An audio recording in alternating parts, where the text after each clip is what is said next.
Hello, everybody, and welcome into today's Thanksgiving special episode of the Top Cut Yu-Gi-Oh! Podcast. My name is Sunny, and I am here with, of course, my co-host.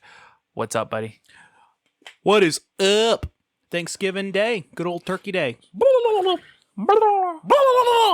All right, and because we're posting this on Thanksgiving Day, I am contractually obligated to say, go football, go sports.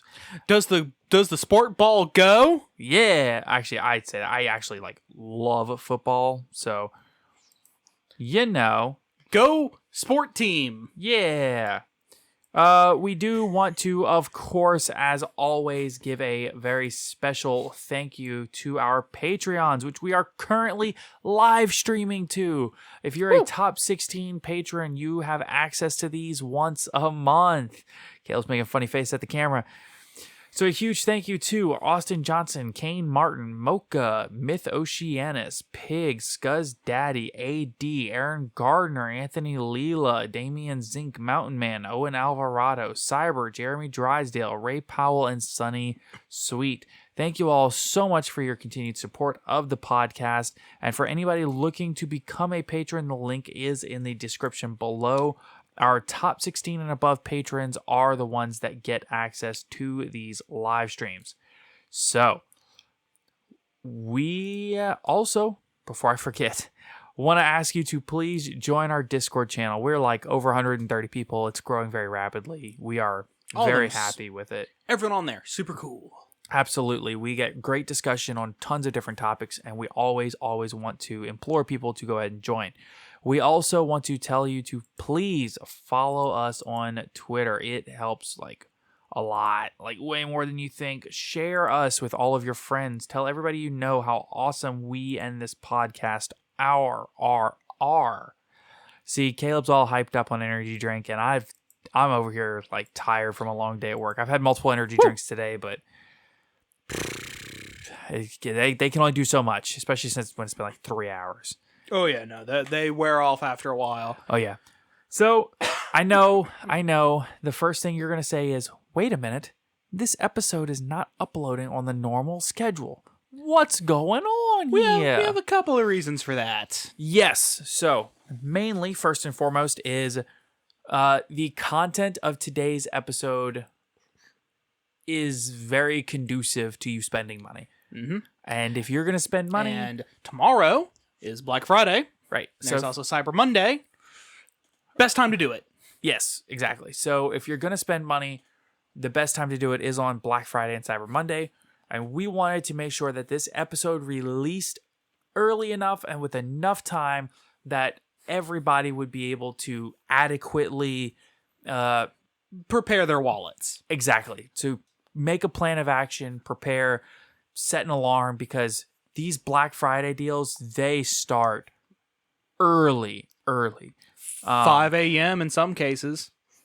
I think that the TCG player sale starts at 6 a.m. If it's East, that would be 5 a.m. here. It'd be 5 a.m. Central, but it'd be 3 a.m. Pacific. Yeah, on the West Coast. Yeah, I'm going to see if I can find their... Okay, the last 3 times I've pulled up their website, it shows me, but this time it's not showing me. Whatever. Yeah, because you've already seen it 3 times. And I keep exiting out of the little box every time. Whatever.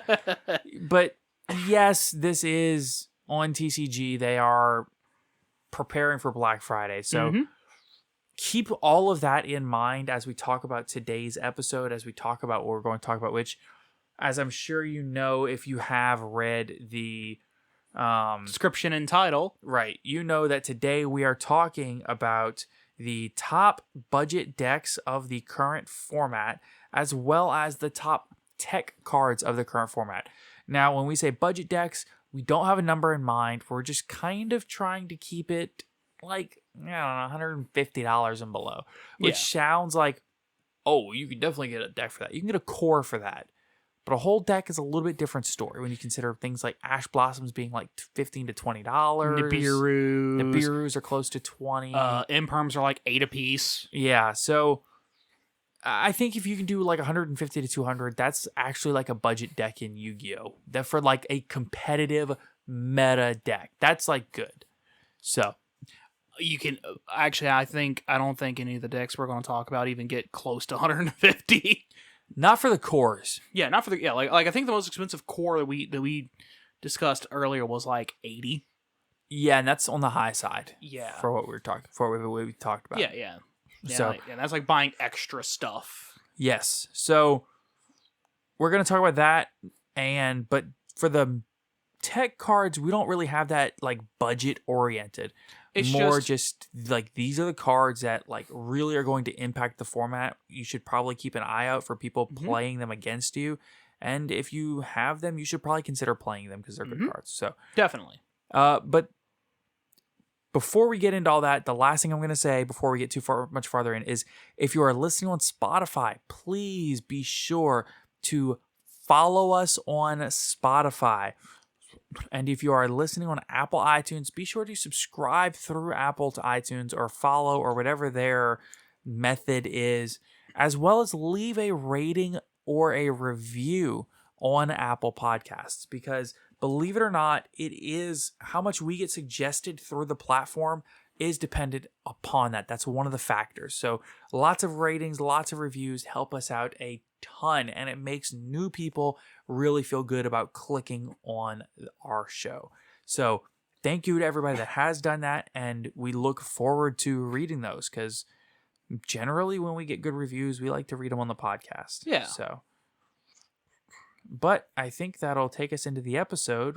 You ready? Oh yeah, boy. All right, let's dive on into it. So the first thing we're going to talk about is, of course, the Budget actual cores. Yeah, the decks, the best budget decks of the format. So as I said, we're not really like limiting ourselves to a certain like number. We didn't do all the math on each of these and make sure that they're exactly there, but like we know that you can like build this deck in within the budget, right? Yeah.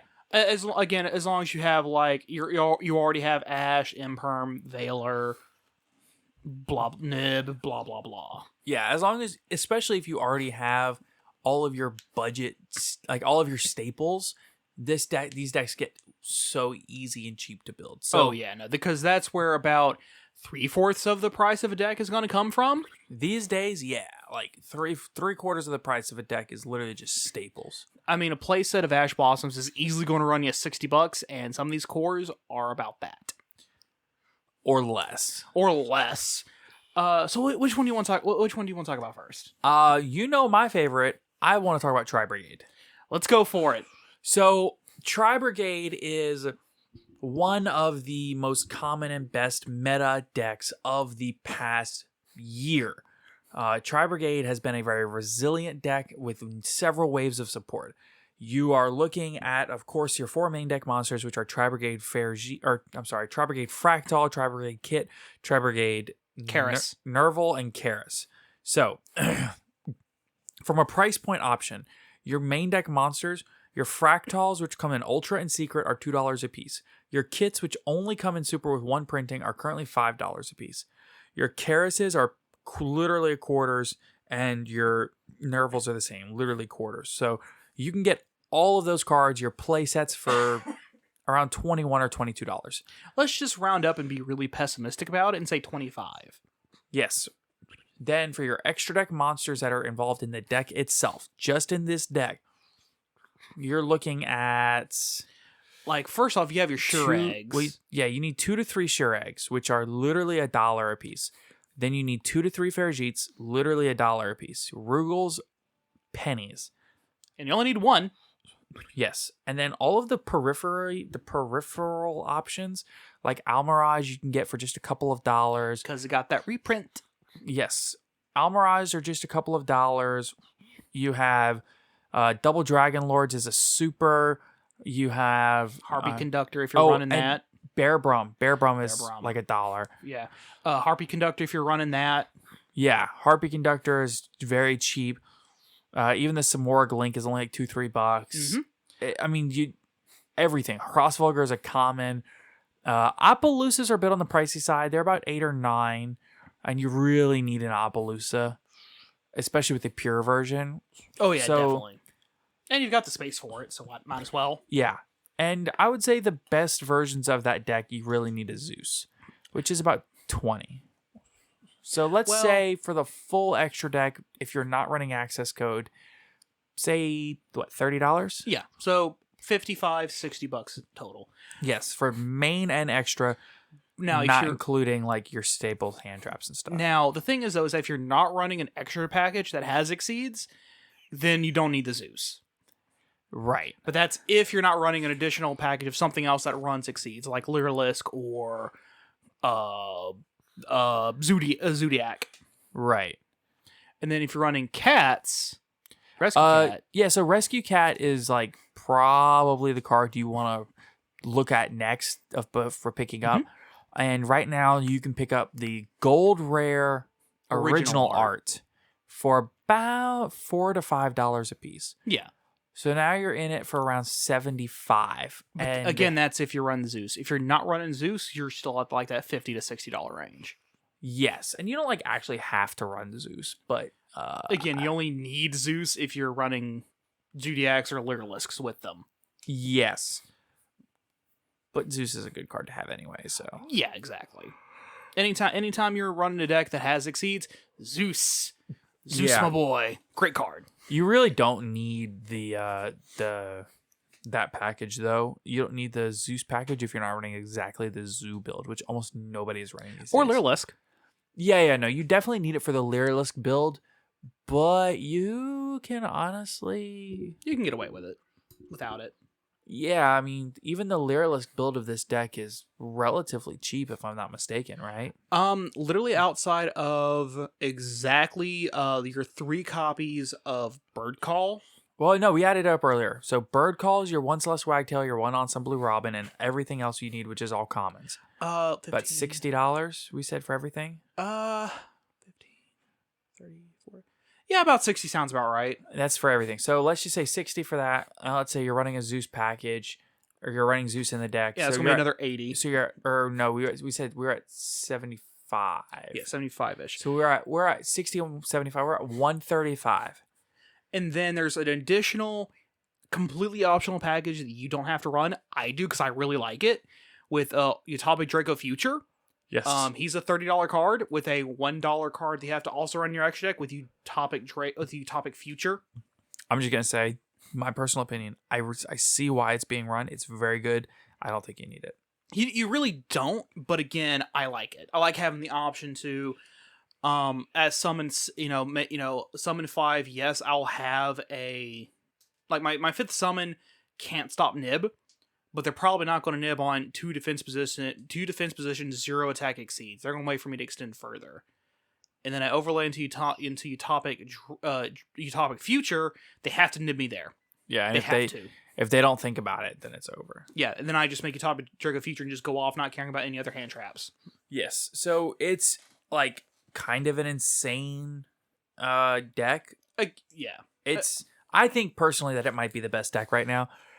But that's kind of like up in the air, you know? I mean, there's so many good decks right now that realistically it could be any number of things. So if you already have the Tri Brigade core, and you're looking to upgrade, you can get all the Lyrilisk stuff for, like we said, like 75, 90, 60. Yeah, like 60 and then 20 for a Zeus, so 80 if you don't have a Zeus, which if you're running Tri Brigade, you probably already have Zeus. Yeah. Especially if you ran Zodiac Tri Brigade before. And then if you do want to do the Utopic Draco Future package, that's another 30. Yes. So that's a big if, and you don't need it. Yeah, no, you don't need it, but it's really good. The other thing that you can do in the deck, if you run the pure build with Rescue Cats, without Zeus, you're looking at $55. Mm-hmm.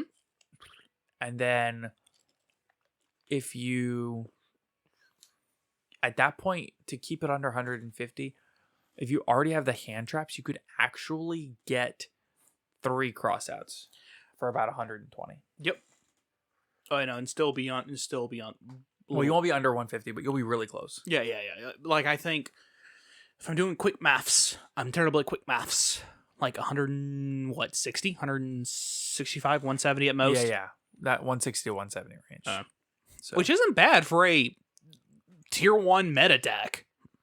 I don't know that pure is tier 1 meta anymore. 1.5. Maybe? I don't know. We'll have to see how the meta shakes out, because there's Definitely. still a certain amount of like uncertainty in the meta. Yeah. But Particularly with all the stuff. So, not all the stuff, but a couple of cards coming out in Brothers of Legend. yes, absolutely.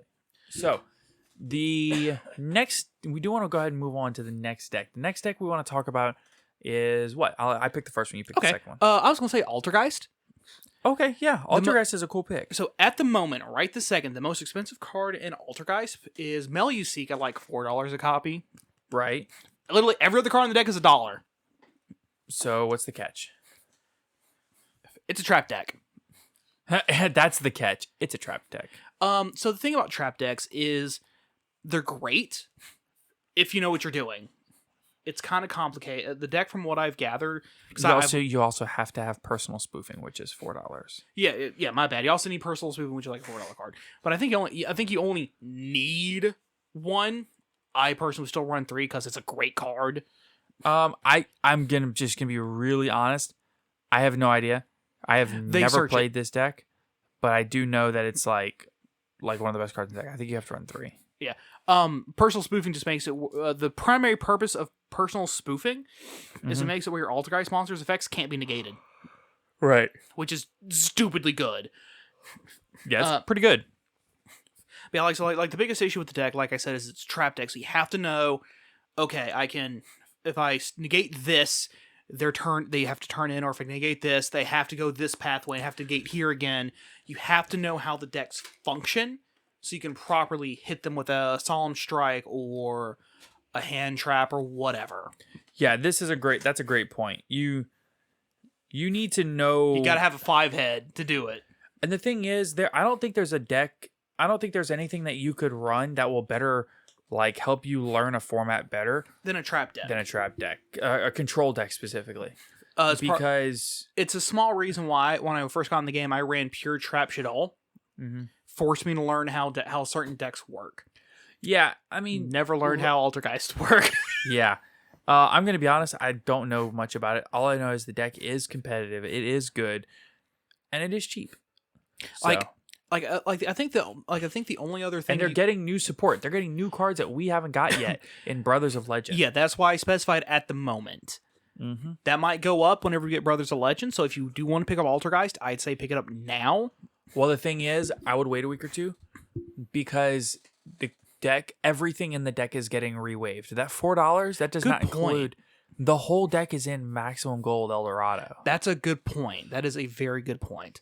So either pick it up now or wait a week for Eldorado, for people to be able to pick up the stuff from Eldorado.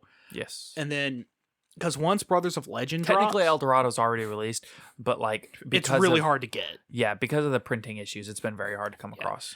Very short printed. Anyway, because once Brothers of Legend drops, a lot of that's going to get more expensive because of the new Altergeist support. Right. One of which, from what I've been told by Altergeist players, is insanely busted. Is it Pookery? Is that what it's called? It's Pookery. Yeah. So it's really, really good. Yeah, from what I understand, it really is. Something else that's hilarious is that, well, I find hilarious that all the Altergeists are dark spellcasters.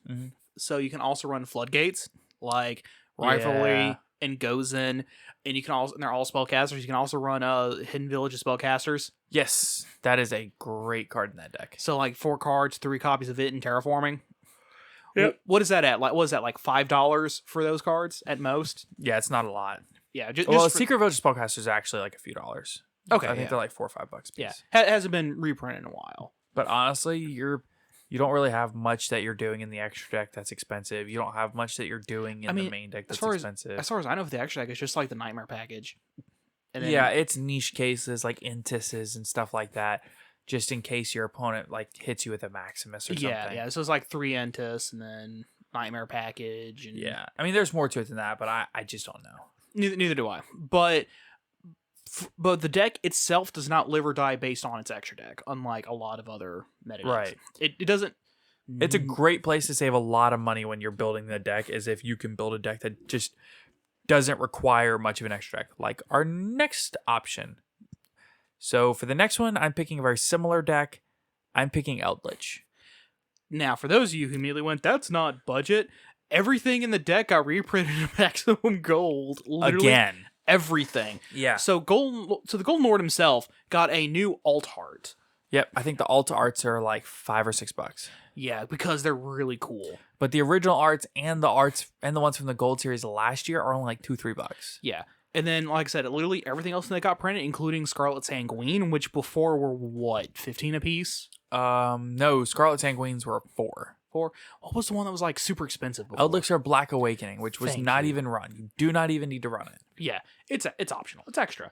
It's like okay, but it's not $15 worth it. I mean, now you can play it for $3 or $2, but Yeah. you can build the entire Eldritch core, just the Eldritch like traps and Cursed Eldland and Golden Lord that you actually need to run the deck for $40 or less, $30, Depending upon like shipping costs, what specific arts you get, blah blah blah blah. Yeah. You could literally come out with the entire Eldritch core for like $30 to $35. I am confident in saying that at time of taping. So something else you can do, because every card in the deck is zombies, and they're all dark zombies. True.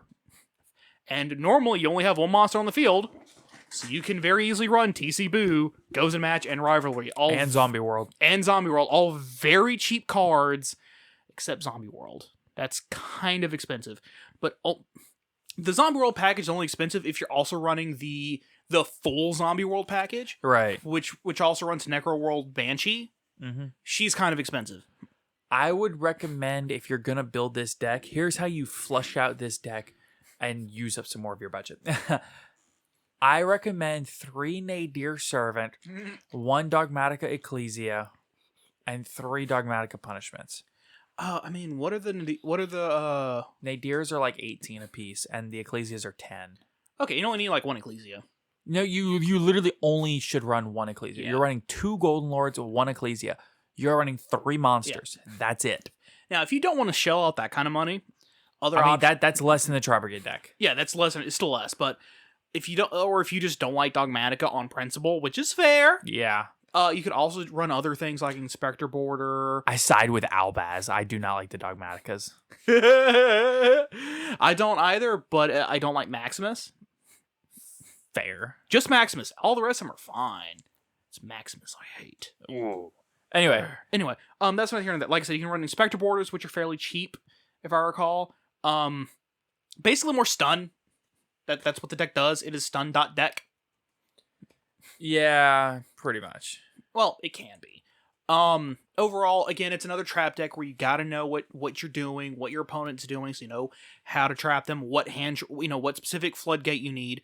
Your extra deck's probably going to be filled with even more floodgates that you mix and match and flip around. Yes, this is another one that you should probably be running triple tactics. You should be running all kinds of stuff, and your extra deck is literally just like Gustav Max's Juggernaut Leaves, because you could technically overlay 2 Golden Lords and like OTK out of nowhere. Somehow you accidentally get 2 Golden Lords on board. That's just overlay for Gustav Max, burn for TK, damage, and then overlay for Juggernaut Leap, and then go bam. for game. Yeah, surprise OTK from behind. Yeah, it could very, very well happen and be very funny, especially because Golden Lord special summons himself out of graveyard. Yes, but you need the Eldritch package, which is like I said, like $30.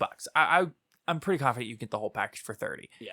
So Eldritch package for $30, and then Dogmatica package for like 65, 70. Just say 70. Just say 70. So you're at $100, and that leaves you $50 to get Torrential Tributes, which are only like $1 or $2. Yeah. Solemn Strikes, which are cheaper. Solemn Judgments, Book of Moons. Pretty much Imperial Order, pretty much whatever you need. Pot of Desires, if you really want to run that.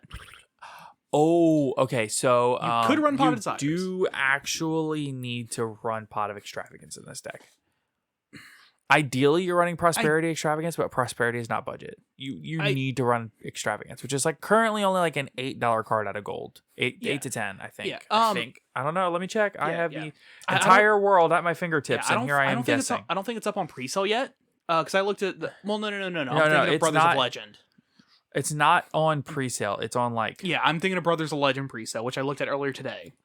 So okay, so there's 16 right now on That's CCG. still not bad. 32. Considering there were 40 like 2 weeks ago. Yeah, I mean, like, because like $16 for a card like that is not bad. Yeah. And you don't need them. You're gonna run Pot of Desires. It's just that optimally you'd run Extravagance. Yeah. You could also absolutely be running the Gamma package for like $10. Oh yeah, no, amazing package. If you don't already have it, I do still recommend you pick that up. Yeah, like Gamma Duality. Yeah, you can still run Pot of Duality because you don't care. Yeah, it's like perfectly reasonable to run Pot of Duality here. Yeah, which is a worse Pot of Prosperity. Prosperity. Yes, I get Extravagance and Prosperity mixed up in my head. Extravagance is banish 3. Is the random banish draw 2. Yes. I still can get the two mixed up all the time. Yeah, and Prosperity is banish 6. You choose what you banish, and then you get to C6 and pick one to your hand. 3 or 6. Yes. Neither here nor there. That's a $100 card. No. No, just no. Which Extravagance is also 3 or 6, but Yeah. That's neither here nor there. Overall though, like you can build like the best version of this deck for 150 easy. Yeah, and that's you that's you only having like Ash Blossom Imperm, having none of the rest of the deck. No.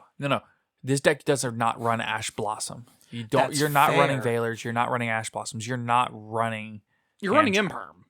Maybe. Yeah, and that's a big maybe. Most because you don't care. Yeah. You don't even need Imperm. You're running Strikes, Torrentials, and Solemn Judgments. Oh yeah, amongst other things.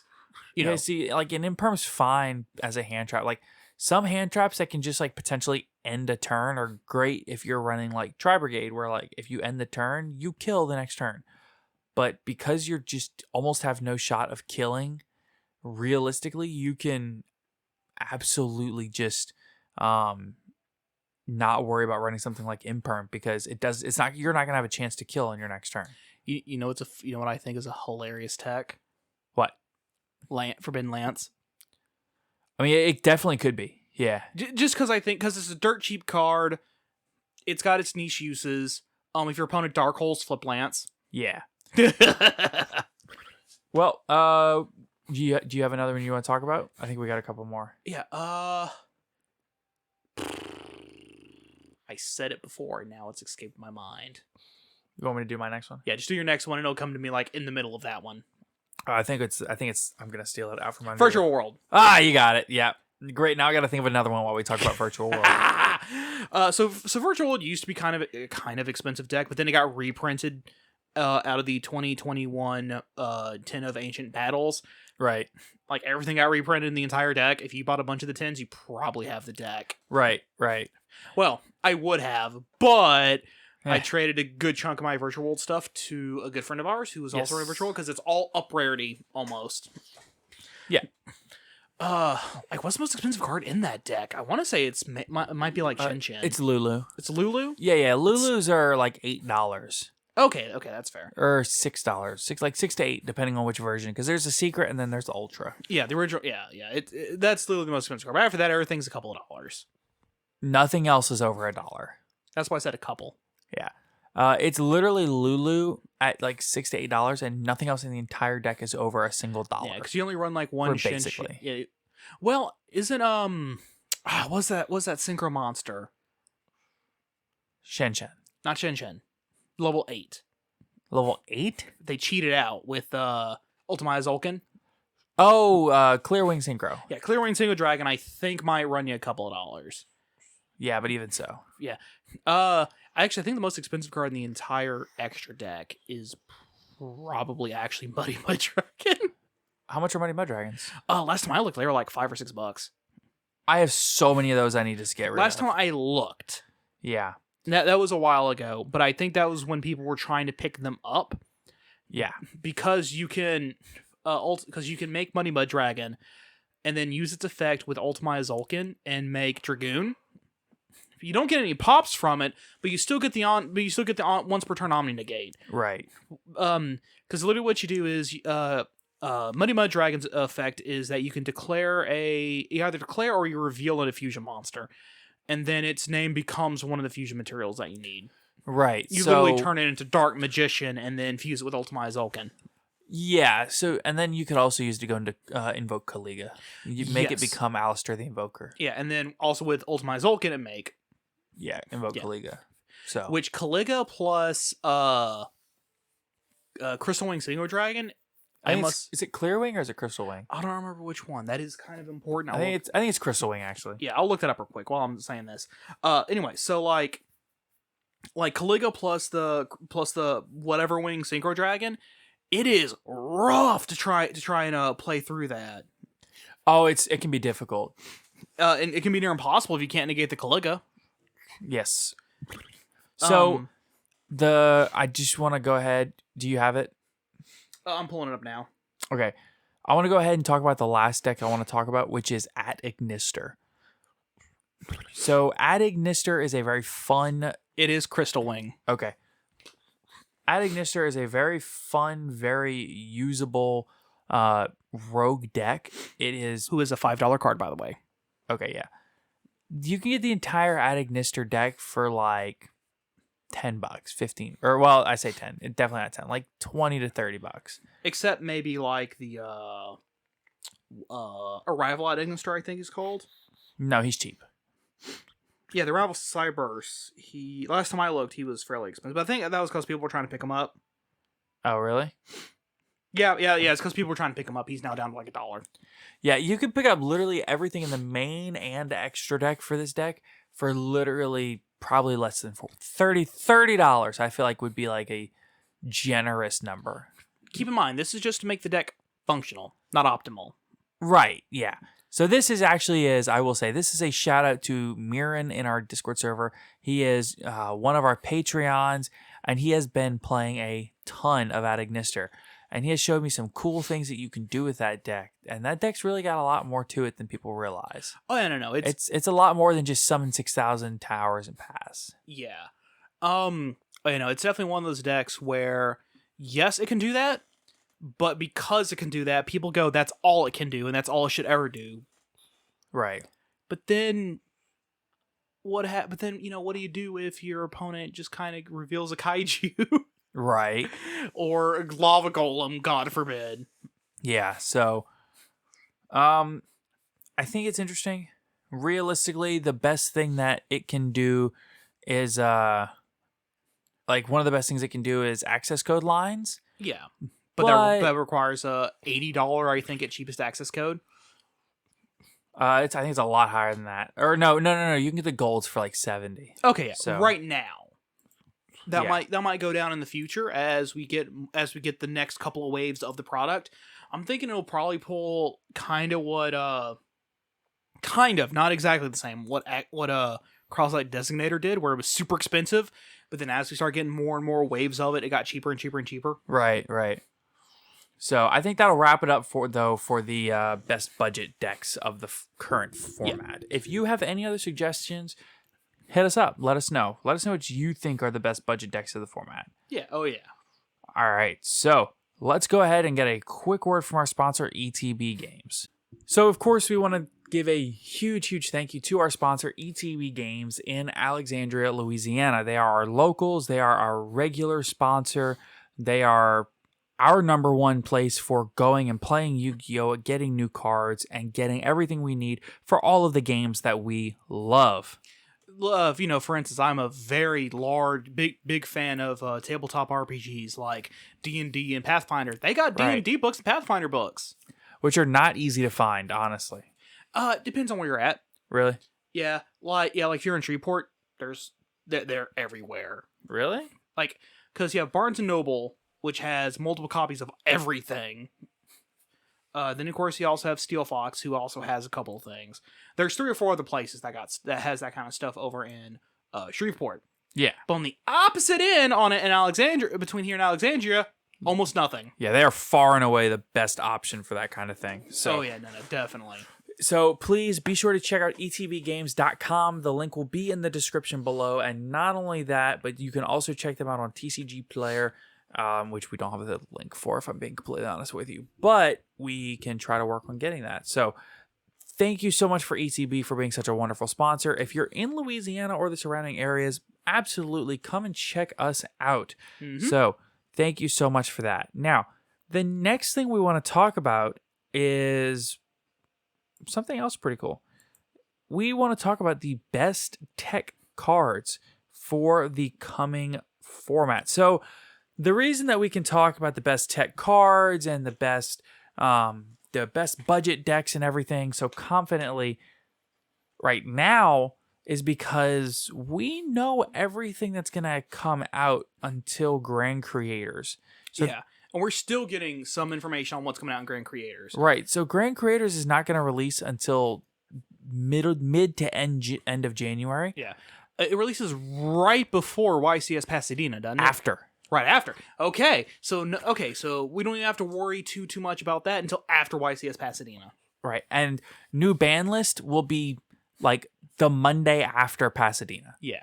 So realistically, I just thought about it. We can do our ban list episode that Monday. Ooh, we can.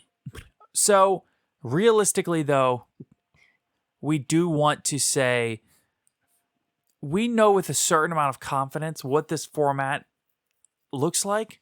We know what this format is going to shape up to be. And sure, we can't predict everything. We don't know, we can't predict something crazy happening, some deck coming out of nowhere. But yeah. We have a pretty good idea of the meta trends and how to counter them. Yeah, everything that's going on right this moment. Yes. So the first thing to say is because you can look at it and say, okay, well, Gold just came out. Brothers of Legend is about to come out, and once Brothers of Legend releases, there's no set releases until January. Yeah, until after YCS Pasadena. Right. So that means that if you're looking to get these cards right now for play right now, the price isn't really going to get any better until January at best. Yeah, and then the price on some stuff's going to go down. Prices on other things are going to go up. It entirely depends on the ban list and what's coming out in Grand Creators. Exactly. And the Hidden Arsenal set after Grand Creators. Yeah. I mean, because there might be something in Grand Creators that, for whatever reason, has this weird interaction with this old card that's pennies on the dollar, and all of a sudden, this card that hasn't been reprinted since 2008 becomes a $15 common.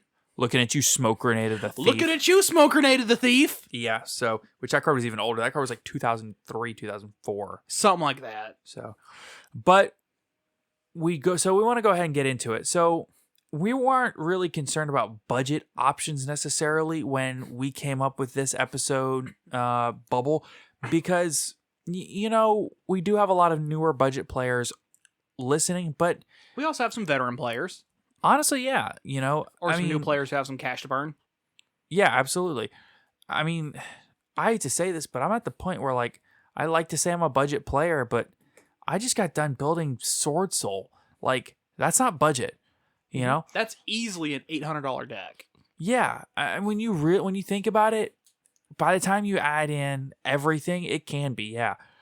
I mean, I was playing Tri Brigade with Starlight Faragits and things like that. Like I'm not a budget player anymore, so I'm kind of in the camp that I certainly am. Well, yeah, but I mean, I'm kind of at the point where I'm like, okay, well, it's time to look at more than just cheap cards.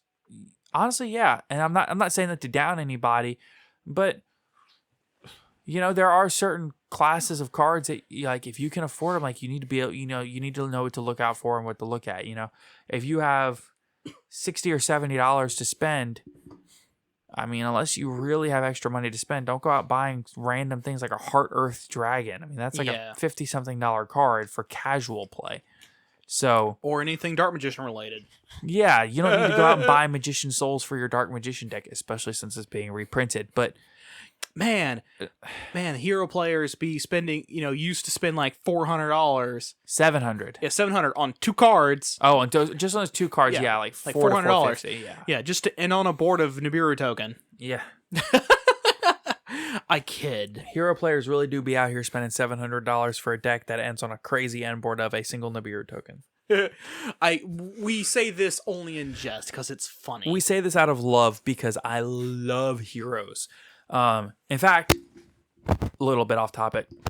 If you are looking to watch some great hero content, MBT posted a video with RJB.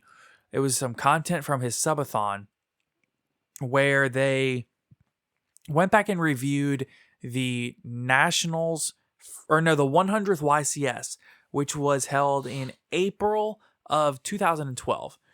And this was in the midst of the heavy Inzektor Dino Rabbit wind-up format. And do you know what top 4 at that tournament was? Heroes. One of them was Heroes. 4 different decks. Which is insane to think about, that in a rock, paper, scissors format, Heroes. Skill Drain Heroes. Got top 4. Maybe it was Skill Drain, that's why. I mean, that was the most fun and interesting deck of the format. And it was running Floodgates. It really was. I vaguely remember Skill Drain Heroes from back then. I vividly remember it. I played that deck. Yeah, it's why I love Heroes. That's why I vaguely remember it. So what do you think the top 4 decks were from that event? Dino Rabbit, Inzektor, Wind Up, and then Hero. No, you got 2: Dino Rabbit and Hero. Inzektor and Wind Ups didn't make it, huh? Nope, not represented in top 4. No idea then. Dark World won the whole event. Oh, of course it did. Dark World, everybody hated playing against that deck, but that deck had a really good Dino Rabbit matchup. Yeah. I mean, it was Dark. I mean, Dark World at the time was solitaire.deck. Yeah, you were just playing by yourself. Everybody hated playing against that deck. That deck fell out of competitive. That deck literally fell out of like popular play because people didn't have fun playing against it. You were hated in your friend group if you played Dark World. Yeah, that deck didn't get power crept out. It got players shunning each other for playing it out. Yeah, literally. Yeah, and then it turned around and won the 100th YCS. But you know what the really interesting deck in top 4 was? What? Piper Chaos. I remember that deck. Yep, it was just level 1 deck. I remember that because Justin had built it. Mystic Piper Chaos. Yeah, Mystic. It was like Mr. Piper, Justic Confit, and a bunch of little level 1 dudes. It was bad. It was bad, but it's a very funny story and a very funny point in Yu-Gi-Oh's history. So, but that is all I wanted to say on that. Let's go ahead. We've rambled a lot without actually talking. My first tech card that is amazing right now is Dark Ruler No More. Oh my god. Hey, that's a nice board you have there. Be a shame if anything was to happen to it. Yes. So the really cool thing about Dark Ruler No More is that it's just right now decks are either super mid-rangey and doing the same thing over and over, or they're making giant boards. And when you're looking at a board of Chi Zhao Baron and maybe even like a Chao Feng or something, like, whoa, that's tough. Or even Caliga plus Crystal Wing Synchro Dragon. Or even just one Appaloosa. Yeah, like a 4 negate Appaloosa. Yeah, anytime you're staring down a board like that, it's just Dark Ruler so amazing. It feels... I love... My favorite thing is whenever my opponent is very cocky with their board and their face whenever I just carefully lay the Dark Ruler No More on the table. Or a Destroy Phoenix Enforcer. Yeah. Dark Ruler No More is insane, and there's no getting around it. Like, the only way that your opponent could possibly get around it is literally either Forbidden Lance one of their monsters to protect it, or literally chain a spell or trap card just so you can chain a monster effect. Yeah. I mean, it's crazy to think about how much has to go right for them to get around that. So, Dark Ruler No More is my number 1 card that you need to be at least side decking right now. Now, to be fair though, I've only my own personal experience with Dark Ruler No More being used against me was I was playing Madolche and I set up my board, and he went to activate Dark Ruler No More, and I went, "You literally saw me set Promenade, flip Promenade, negated." That's funny. And then he just kind of went, and then he was kind of like, "That's what I wanted." Oh, I was like, "Oh no!" But I had like 3 hand traps in hand. Hey, whatever works. Yeah. So Dark Ruler's my first one. What you got? For my first one, it's not a generic. It's not a generic one. It's very specific to any more bird up variants of Tri-Brigade. So that's Sure. like Tri-Brigade Lyrilusk. The Tri-Brigade decks that abuse the Simorgh link more. Right. Dark Simorgh. Dark Simorgh is an interesting option, especially when you consider how many back row decks are in the format right now. Exactly. Like up against something like Trap Eldritch. Like if you go full combo and you're as soon as you make that Simorgh, if they don't have the negate for the Simorgh and you end, you win the game. Yes. Because they will not be able to, because especially if you're going first, there's nothing they can do. Yeah, they can't set anything. Yeah. Even Lord of the Heavenly Sky Prison does not help when you cannot set a card. Exactly. And so they can't set any of the traps, they can't get Golden Lord out, they can't do anything. They can attempt a Dark Ruler no more. Yeah. But then, you can chain something like Forbidden Lance to protect the Simorgh. Right.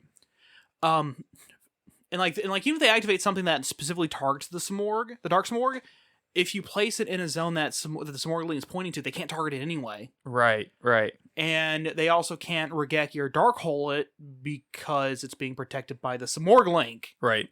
So, interesting enough, Dark Simorgh plus Anti-Spell Fragrance wins the game. Yeah, it's a lock. They can't, so Dark Simorgh makes you can't set. Anti-Spell Fragrance makes it where if you want to activate a spell card, you have to set it first. So they literally cannot set spells or traps, and because they cannot set the spells, they cannot activate the spells. Exactly. So they can't even Dark Ruler no more or anything like that. Yeah, it's pretty cool card. Yeah, against a back row heavy deck like that, you just win. And it just got a reprint recently in an OTS pack too. Dark Simorgh? Yeah. Yeah, good card. Oh yeah, great card. My next card is 0% budget. Not even a little bit. It's very not budget friendly. But Lightning Storm is one of the best cards in the format right now. Oh, easily. It's Harpy's Feather Duster, but better. Because it could also be Raigeki Break. No, Regeki. I mean, Raigeki, that's what I meant. Or no, I thought that had been Raigeki. I thought that had been attack mode. Okay, so it's not quite Raigeki. Yeah, it's like Mirror Force and a spell card. Yeah, it's still really good. You can blow up your opponent's monsters or their back row, either one. Again, Harpy's Feather Duster, but better. Right. So if your opponent's on a board like Dragoon and like a bunch of other minor things they're protecting with the Dragoon, they have to negate with Dragoon. Or they lose Dragoon. Yeah, absolutely. It forces your opponent to do something. It's back row heavy decks, it forces them to start flipping stuff. It's one of those single cards that demands a response, and your opponent will go neg on it no matter what happens. Yeah, because if they don't respond, they lose. They literally lose the game. And the best that they can hope for, let's say it's a back row deck and they set 5 pass and you activate that, the best they can hope for is a neg 3. Right. On their part, and that's rough. That's pretty bad. And it's like, I don't know, it's just crazy against back row decks. It just wins games. It's crazy against, I don't know, it's a good card. Yeah, great card. So what's your next card on your list? Also, I'm going to stick it with friendly and actually say Forbidden Lance. Again, as I said before, it can let you protect your monsters back row a little more. Really can help it protect it from any spells or traps. I think Forbidden Lance is like a cool card. I don't think it's quite as good or has quite the versatility that Forbidden Chalice has, but it's definitely interesting. Well, okay, so the reason why specifically that is due to first off, the big thing is that it protects your monsters from spells and traps. Yeah, which in a back row heavy format like we have, it's kind of good. Particularly if your opponent attempts to. I'm trying to think, again, Dark Ruler no more, flip Lance, negate. Or if your opponent's got a big monster on board, you can, during the damage step, just activate it from your hand and they lose 700 attack.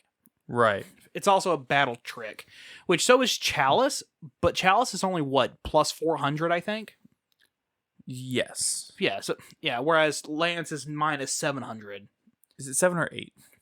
I remember it being 7. Okay, it could be 7. So it's a defensive card, it's an offensive card. I would say Forbidden Chalice is in the exact same vein, but it serves a slightly different purpose. Primarily in negating your opponent's, being an additional monster negate if you don't have access to Ash Blossom or, not Ash Blossom, but Effect Veiler or Imperm. Right. it's better on turns 2 and above than Effect Veiler, particularly if you're going first, because then you can set it Right. because it's a quick play spell. It becomes about the same as Imperm on turn 0.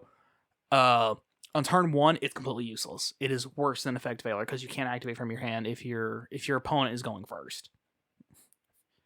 So I'd say for Midlands, Fill and Chalice are the same thing, but they kind of fill out different little niches. Yeah, for sure.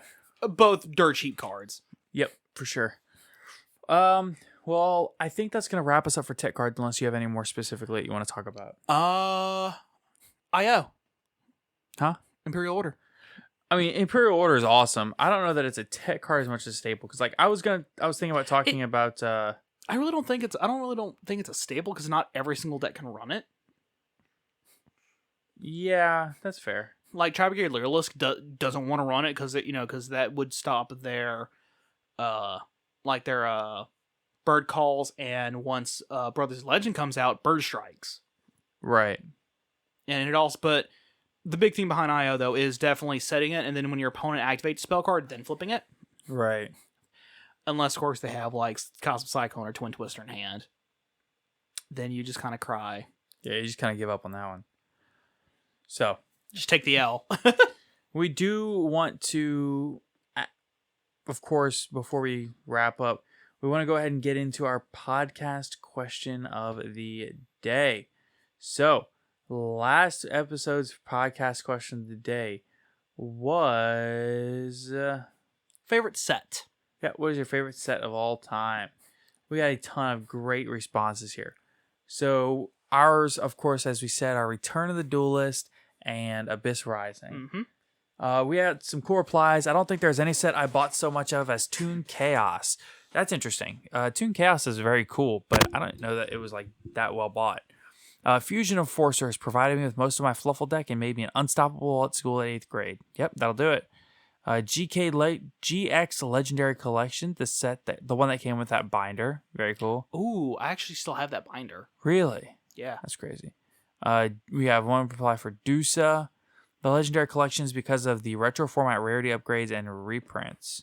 That's fair. Yeah, that's a good reason. I do like Magical Hero because of all the support the protagonists got. Also, Duelist Saga for having the best ultra rare rarity. Rise of the Duelist, that's a good one. Probably IOC. BLS will forever be my bread and butter. IOC was impactful. One of the most impactful sets in the game history. Yep. Legendary Collection 2 Game Board Edition. If we count side sets. This set was stacked with cool cards. I agree. I think it was too. Oh, that was a good set. Yeah. Pharaonic Guardian. Gravekeepers will always be one of my favorite archetypes. Understandable. That's fair. Gravekeepers is still a good archetype. They're cool. The set which introduced the Shiranui archetype Shadow Specters with Ghost Trick, Vampire Raccoons, Duelist Alliance, and finally Phantom Rage with Tri Brigade. And then here's one that says Light of Destruction. Here's another one that says Invasion of Chaos. And if you hop on over to the Discord server, we do have a few people answering it here also. So MRD is what they said. This dude said Savage Strike or Soul Fusion. I respect that. Giant Skyhawk said that the Dino Masters Fury structure. Yeah, Dino Masters Fury structure deck being his favorite set. Yeah, I mean it's best awesome. Best set to buy. Structure deck. But then he gave it he did give like an actual set though. The one that he gave after was Fusion Enforcers, which released the Fluffle archetype. Yeah. It gave us a bunch of support. Yeah. It made Fluffles like really good. Favorite set, Light of Destruction. We did see a few people say Light of Destruction. A couple of people said Duelist Alliance. A couple of people said Max Gold and Max Gold Eldorado, which I thought was interesting.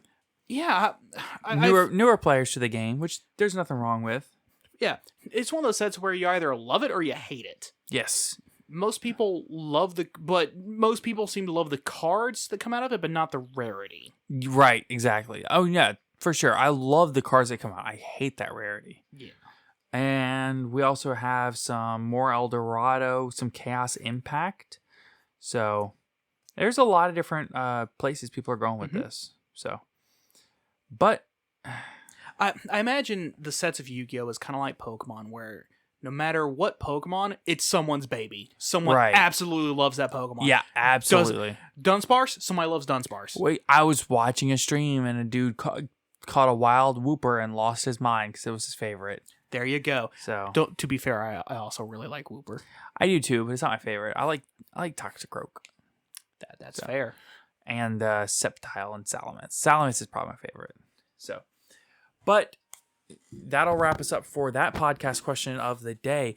So, before we leave, we want to ask you today's podcast question of the day, which is, in true Thanksgiving spirit, what is your favorite Thanksgiving food?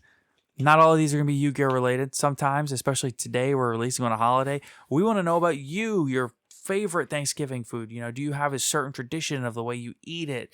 You know, I mean, I always eat it watching football. So that's fair.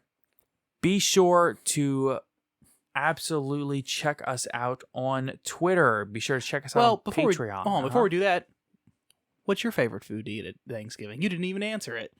Oh, I'm tired. I'm zoning, bro. No, it's I'm cool. zoning. It's cool. Dude, I can't. Dude, it's so hard to pick. I'm a big fried turkey guy. I like fried turkey, but as far as the side dishes, I love cornbread dressing. Oh my god, I love the dressing. And dude, the green bean casserole with the crunchy French's onion crumbs on top. Oh my god. Oh yeah. Oh yeah. I can do without pumpkin pie, but those, yeah. For me, it's the sweet potato casserole with the marshmallows on top. That's it. Yep. So literally all it's it is. Gotta have the marshmallows. But literally all it is you make mashed potatoes out of sweet potatoes and you put marshmallow on top and then you bake it. You don't even have to make mashed potatoes out of them. You just chunk them up and dice them up. Yeah. If you dice them up, they're good too. Yeah. I personally prefer to get like the kind of creamy texture. Because you have to cook them down a certain way though. Yeah, exactly. But it's not hard to make. Real cheap, delicious. Yes. Yeah. Especially when you bake it just right to where the marshmallows on top get that like thin layer of crisp. Oh, yes. All right. Well, that's it. I'm not trying to cut this short, but it's super late and it's time for sleep. Yeah, we're both exhausted. Yes, we are recording this episode an extra day early before travel. Also, it's midnight. Oh, it's after midnight. Yeah, buddy. it's after 12, midnight. Oh, it's 12:15. And I still got to go home and then edit our Patreon episode. By the way, you should totally go check that out. Yeah, absolutely. So let's go ahead and move on into the plugs portion. So thank you again so much for checking out today's episode. Be sure to check out the Patreon if you have not already. We have tiers as low as $1. Not that bad. Be sure to check us out on Twitter at Top Cut Podcast. You can find us on YouTube even.